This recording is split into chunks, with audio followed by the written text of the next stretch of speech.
Chief Restructuring Officer, CRO. Ein typischer Manager auf Zeit? Warum ist das so? Diese und noch weitere Fragen wollen wir mit unserem Experten in der heutigen Sendung klären.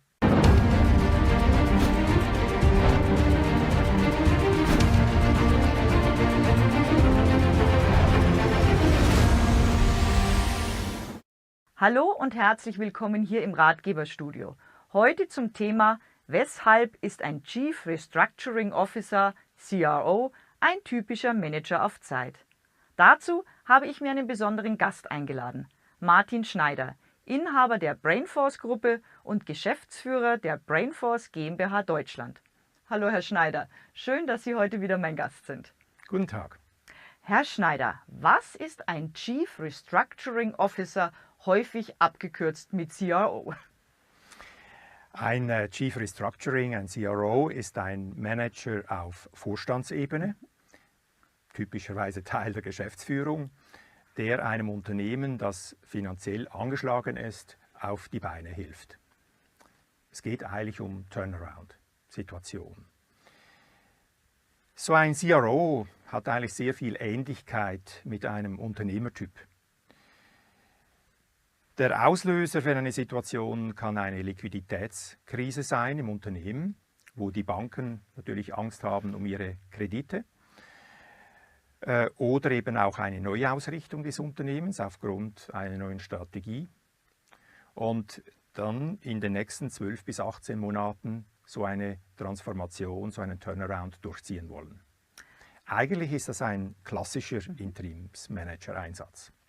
Herr Schneider, was sind denn die typischen Aufgaben eines CRO? Die Aufgaben sind extrem vielfältig.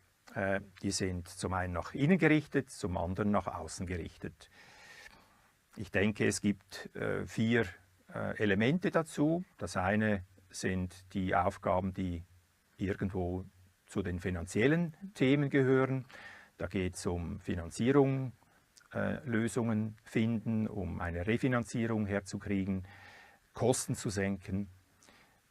Zweites Element sind verkrustete Strukturen aufzubrechen. Man muss möglicherweise die Anzahl der Hierarchieebenen reduzieren. Man muss vielleicht eine Transformation machen von einer funktionalen in eine divisionale Organisation oder eine Matrixstruktur. Drittens, es geht darum, die Firmenkultur zu transformieren. Die bestehende Gemütlichkeit oder Inflexibilität muss verändert werden. Die Leute müssen dynamischer werden, sie müssen flexibler werden, bedingt durch das immer dynamischere Umfeld des Marktes. Und viertens, so eine Aufgabe des CROs ist also auch neue Impulse ins Unternehmen zu bringen und auch eben strategische Inputs zu geben aufgrund seiner Erfahrung. Also kurz zusammengefasst, er muss wieder Feuer ins Unternehmen bringen. Habe ich Sie da richtig verstanden? Absolut, ja. Gut, also ein CRO kommt aber ja nun als Fremder relativ kurzfristig ja in ein Unternehmen und nach 12 bis 18 Monaten, wie Sie das schon gesagt haben, geht er wieder. Kann er denn unter diesen Voraussetzungen überhaupt erfolgreich sein? Ja, unbedingt. Ich glaube, das ist sogar der große Vorteil, dass er nur zeitlich begrenzt dort ist. Oft sind ja die Ursachen für eine Misere interne Politik, interne Seilschaften. Es sind auch vielleicht Führungskräfte, die nicht auf der richtigen Position sitzen. Und die Mitarbeiter spüren typischerweise die Situation. Sie machen sich Sorgen um ihren eigenen Job. Die haben sie auch oft klare Vorstellungen, warum es so ist. Und ein Externer, der jetzt dazukommt, so ein externer CRO, der schafft eben Vertrauen, gerade weil er unabhängig ist.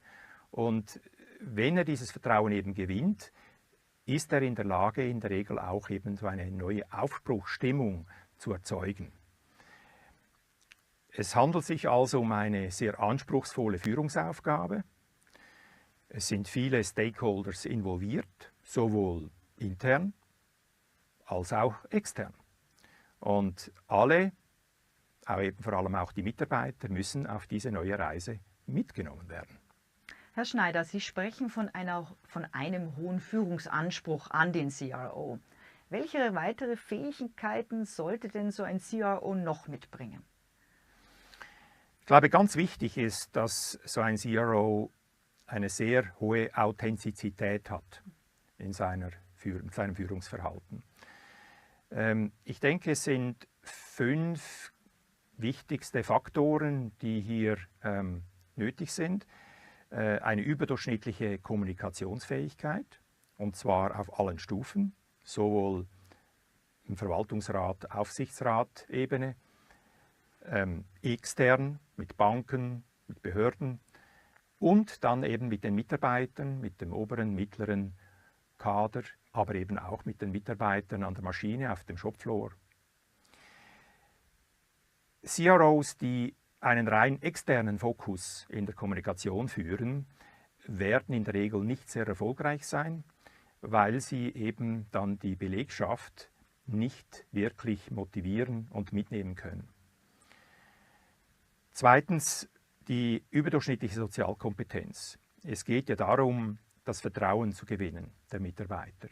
Und das kann eigentlich einer nur, der wirklich eben stark auf diesem Gebiet ist.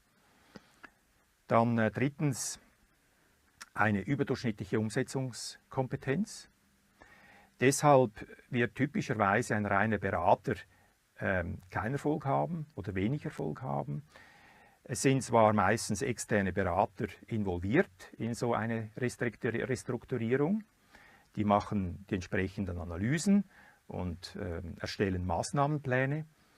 Aber es ist ganz, ganz wichtig, dass eben der Chief Restructuring Officer diese Berater führt und nicht umgekehrt.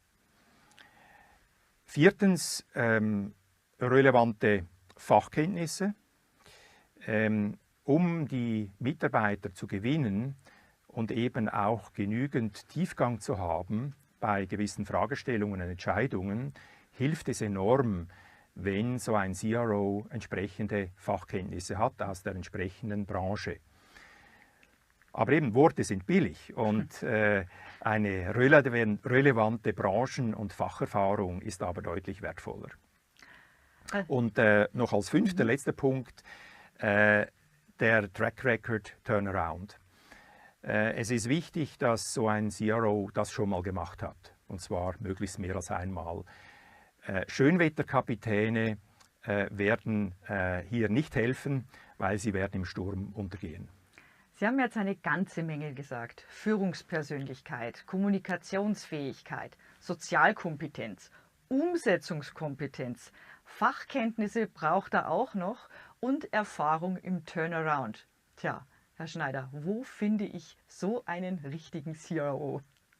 Das ist die perfekte Frage. Es braucht dazu wirklich ein professionelles Auswahlverfahren. Und zwar möglichst mit mehr als einem Kandidaten. Wir sehen oft, dass es so Beziehungsdelikte gibt, wo einzelne Personen aufgrund irgendwelcher Kontakte herangezogen werden und man meint, das wäre dann der Richtige. Aus unserer Erfahrung ist es dann so, dass meistens so einer die teuerste Lösung sein wird. Also ein guter CRO ist auch jemand, den man typischerweise nicht findet bei einem Strategieberatungsunternehmen. Der Mindset ist ein völlig anderer. Und der Mindset eines Interim-Managers ist es eben, PS auf die Straße zu bringen. Und das ist normalerweise nicht die Stärke eines Beraters. Ein Einsatz für einen CRO ist wirklich die klassische Anwendung des Interim-Managements. Da kommt es eigentlich ja ursprünglich historisch auch her. Und deshalb ist man wirklich gut bedient, mit einem Provider zusammenzuarbeiten, der sich unter anderem eben auch auf Turnarounds spezialisiert hat und der dem Kunden letztlich auch Risiken abnimmt, zum Beispiel auch das Scheinselbstständigkeitsrisiko. Aber Herr Schneider, wie machen Sie das? Wie sieht ein professioneller Auswahlprozess für den richtigen CRO bei Ihnen aus? Es ist ganz klar, dass man am Anfang ein persönliches Bild sich verschaffen muss. Man muss mit den Entscheidungsträgern sprechen, man muss die Schlüsselpersonen kennen, man muss die Situation kennen. Es geht also wirklich darum, auch die Hintergründe zu verstehen, die Ausgangslage in der Tiefe zu verstehen, die Zielsetzungen, die der Kunde hat, die Prioritäten in den nächsten Monaten und was soll auch über welche Meilensteine erzielt werden. Aufgrund dieses Verständnisses, dieser Situationsanalyse, erstellt ein Provider dann ein Angebot, das er dem Kunden unterbreitet. Der Kunde kann dann nochmals entsprechend anpassen, ergänzen. Und aufgrund dieses gemeinsam erarbeiteten Angebots werden vorselektierte Kandidaten evaluiert aus dem Pool. Typischerweise werden vielleicht 10 Kandidaten in so einem großen Pool darauf passen, wovon dann 2 bis 3, die eben kurzfristig auch Zeit haben, dem Kunden in Profilform, Papierform mal vorgestellt werden. Jetzt ist es ja so, wenn einer Ihrer Kunden jetzt einen CRO braucht, was muss denn der für eine Höhe von Tagessatz mit einkalkulieren, was er dazu braucht?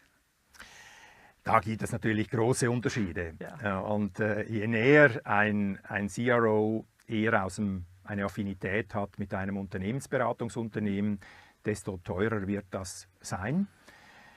In unserer Erfahrung im Mittelstand oder auch im größeren Mittelstand sprechen wir von Tagessätzen zwischen kundenseitig 1.500 bis 2.500 Euros.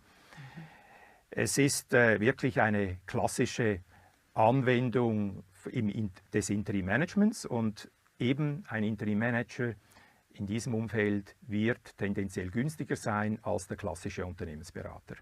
Herr Schneider, jetzt haben Sie eine ganze Menge für mich und unsere Zuschauer schon an Informationen gegeben.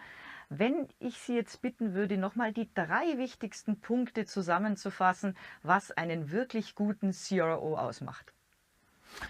Gerne. Also das Wichtigste aus meiner Sicht ist, dass der CRO die typischen Merkmale eines erfolgreichen Unternehmers aufweist. Zweitens, er muss eine solide Turnaround-Erfahrung haben in einer relevanten Branche, auch einer relevanten Unternehmenskultur. Drittens, ein CRO muss nicht teuer sein, nicht so teuer sein, wie Sie vielleicht denken. Das ist wirklich abhängig, wo Sie den suchen. Und ein professioneller Interim-Management-Provider wird Ihnen eben auch gewisse Risiken abnehmen, die Sie sonst haben. Herr Schneider, wenn unsere Zuschauer jetzt noch weitere Fragen haben oder eine Beratung von Ihnen wünschen, wohin dürfen die sich wenden? Sie dürfen jederzeit uns anrufen, 724 oder eine E-Mail schreiben. Wir sind stets für Sie da. Wir arbeiten global integriert. Wir sind keine Franchise. Wir besprechen Ihre Situation, Ihre Fragestellung im Detail, erstellen ein detailliertes Angebot aufgrund dieses Verständnisses und Sie werden von uns erwarten können, dass Sie innerhalb 2 bis 3 Tagen entsprechende Kandidatenprofile unterbreitet bekommen. Dann bedanke ich mich vielmals, dass Sie heute wieder Gast bei mir im Studio waren, Herr Schneider. Und bei Ihnen, liebe Zuschauer, benötigen Sie einen CRO? Wenn Sie Fragen auch noch dazu haben, dürfen Sie die gerne auch unten in die Kommentare stellen.